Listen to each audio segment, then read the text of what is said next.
Ay, ma'am. Sino po sila, ma'am? Hi, I'm Girlie. Okay. Yun. Ma'am Girlie, anong auto itong dala natin, ma'am Girlie? Honda Civic. Ito? EG hatchback. EG hatchback. Ito, ma'am Girlie, may tema po ba yung hatchback natin? More on like JDM, pero clean look lang. Clean look lang. Ito, medyo busog na JDM ito pa. Makaka-auto, tama, ma'am Girlie. Slight lang. Okay, ma'am Girlie, syempre very curious sa mga ka-auto natin. Paano ba kayo nahilig sa pag-kotse po? Sige po. Syempre, since high school actually. Kasi hindi naman ako galing sa family na meron, pero may mga dreams ako and isa to, yung Honda. Yung Honda. Hatchback. Pero ma'am, sino nag-influence sa inyo, ma'am? Like, ano ba? Family rin? No, actually like, I'm from San Beda, Alabang, nag-aral ng high school. And then nakita ko kasi doon mga ka-schoolmate ko, mga kotse nila, ganyan. Siyempre, mga well-off sila. Ako, sakto lang. Okay. Ayun. Pero paano kayo napunta sa Honda? Ito, medyo kakaiba kasi pagbabae ang ano. Una sa lahat, dahil kay Papa Sherwin Esguera, yan. Kasi siya yung nag-offer sa akin ito. Year 2017 yun. And then, sabi ko, sige, go. Kasi gusto ko rin naman to. Yung hatchback rin talaga. Yes. Yun, okay. Ito, medyo mabibigla kayo dito sa mga karga na ito. Mga ka-auto. Siyempre, ma'am Girlie, okay na tayo. So, dito sa auto culture, kailangan makita natin interior, exterior, saka engine. Ba, okay lang po? Okay. Okay, so tara na.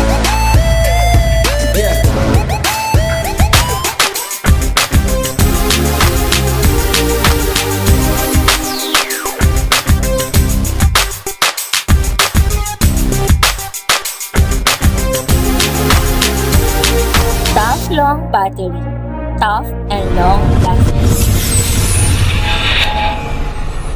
Okay, usapang interior, ma'am Girlie, anong meron dito po? Sige po. As of now, black gutters. Okay. Yan siya. Pero nakuha ko siya, naka-black na talaga siya.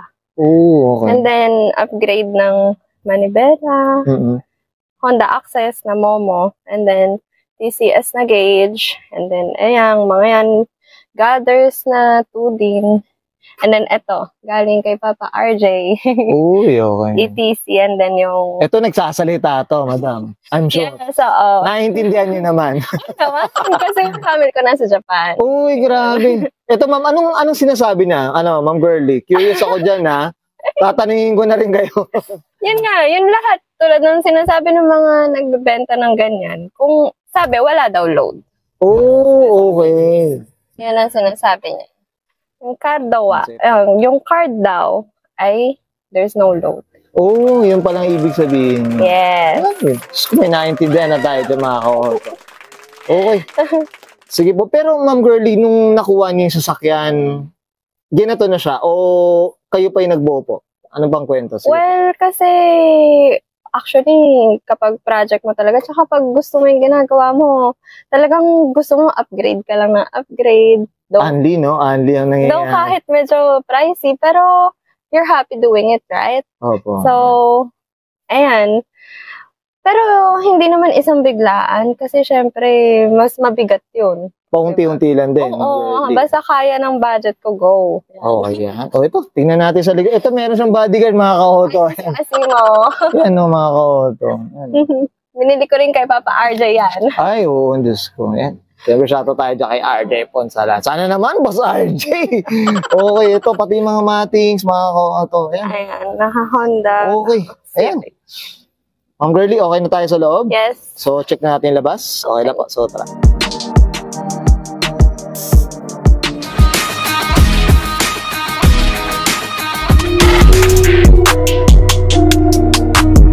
Okay, usapang exterior tayo, Ma'am Girlie, syempre. Anong meron dito po? Sige po. Ayan, ganun pa rin. Stuck lang tayo sa exterior. And then, naka-spoon na caliper. Okay. Ayan, Ito, Ma'am Girlie, regarding sa pintura, ano ba? Medyo sobrang kinis nito, mga ka-auto. Anong kwento nito? Nung nakuha nyo to? Sige po. 3 years ago, pina-strip to metal ko siya. Kaya, ayan siya. Pero hindi na siya ganun ka-perfect. Pero, 2 weeks ago yun, car shop finish ko. Pinahilan mo, ano din? Oo, detail ko. Detail na na. Kay Primo Shine. Okay, shoutout tayo dyan. Primo Shine, thank you. Yan, yan. Ito ma'am, yung regarding sa mags, medyo alam ko may presyo to eh. Ayan. Sige po, ano kwento dito? Sige po. Yung snowflakes, isa din yan sa mga goals ko na mags. Pero Okay. before, ka-SSR lang siya. Tsaka tong preno na spoon na rin. Yan, naka-spoon caliper. Siyempre, medyo mayabang tayo. Mayabang. Grabe ah. Pero, Ma'am Girlie, ikaw gusto mo na talaga yung mga pyesa na gusto mo ikabit sa auto? Oo naman. Talagang familiar ka na doon? Saan mo nakikita? Picture? Ano ba? Online? Yes. Before kasi 2017 nag-start kami magbenta ng mga pyesa. Okay. Una muna mga aftermarket parts. Yan, tulad ni Papa RJ. Oh, ganun din. Ganito rin. Tapos, syempre, na need mo ng upgrade, magnegosyo. Eto, nagtayo na rin kami sariling shop namin. Yun. Tsaka doon ka naging familiar na sa mga pyesa. Yes, oo. And then, sa mga nagbebenta ng mga pyesa, kasi mababait sila. Nag-share sila ng knowledge. Yun, well said. Mamaya promote natin, Ma'am Girlie, yung shop natin. Yes, thank you. Sige, friend. Okay, mga kauto. Yan, ang kinis na ito. Diyos ko. Ito, sasalamin natin, madam. Mukhang bagong kabit pa lang yata. Ano ba? Sige po, mainit-init pa. Ayan, nung brown glass, actually, like 3 days ago, no Tuesday lang. Lahat na to. Lahat na. Pati windshield. Windshield, yung sa, dito. Patigilid, Pero yung sunroof hindi kasama, tsaka yung trunk. Yan, naka-sunroof na rin. Yan, sunroof, brown na talaga yan. Ito, nakuha nyo, may ginato na. Yes, Girlie. nung nakuha ko siya, naka-sunroof na talaga siya. Oh, grabe. Yes. Yan, mga kauto. Yan, naka-molding na rin na Ayan. na gray na rin. Ito, ma'am, curious ako doon sa snowflake, ha? Magkano na nakuha? Ayoko. Makaka-declare ba tayo ng presyo dyan? Ayoko. PM na lang. PM na lang daw. ako. PM na lang daw, mga kauto. Kasi mahirap talaga maghanap. Actually, sobrang hirap maghanap ng snowflakes. Well, nag-please lang din ako dun sa tropa kasi gusto ko din naman talaga. Iba rin talaga. No? Madiin. Mga kauto, grabe. Hindi na makakalain. Girlie ang ang mayari, mga kauto. Sige po, dito sa likod naman, Ma'am Girlie. Sige po. Ayan, syempre yung spoon full exhaust yan. Spoon pala.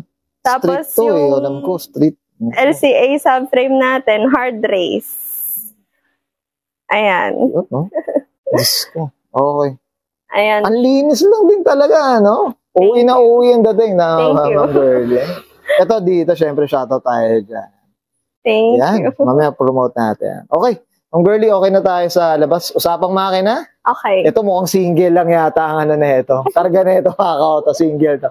Check na natin, madam. So, okay. Usapang makina tayo, mga kauto. Mali ang kulay, mga kauto. Sabi ko, soklan to.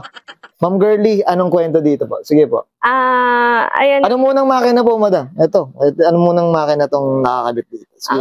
B18C. Ayan. All stock. All stock to. Yes. Ayan, mga kauto. Mukhang hindi naman piniko. Sabi ni Ma'am Girlie. Sige po, madam. Anong mga nakakarga dito? Ma'am Girlie? Sige po. Ayan. Normal lang. Ito mukhang i-misdeclare yata tayo ng Girlie dito. Ayoko salita about sa Sa mga karga po. Pero madam, ito, na-die na ba? Hindi pa po. Hindi pa. Street tune lang po. Street tune siya. Kung ba wala pang kabayo tayo madideclare dito? Wala pa po. Wala. Opo. Uy, abangan natin ito, Ma'am Girlie, ha? PM nyo ako. Yes. Kung meron ng kabayo tayo dito. Ayan, so ito yung mga basic na nakikita natin, Ma'am Girlie. Sige po. Para sa mga viewers natin, ano ba mga nakakabit dito, madam? Ayan, yung pinakabago, yung intake. And then, itong spoon cover. Okay. Thank you, Kamo, sa nagbigay niyan sa akin. Ito, oil cup na rin. Eh. And then, sige po. Toda na cams. Sige. Skunk to na headers. Ito mukhang kakakabit pa lang yata eh, oh. Sabay, no? Sabay na. Ayan, mga kauto. Toda din na belt. Ayan. Ito, anong headers natin, Ma'am Skunk. Girlie? Skunk to na rin. Yan, no? And then, coyard na radiator. Ayan.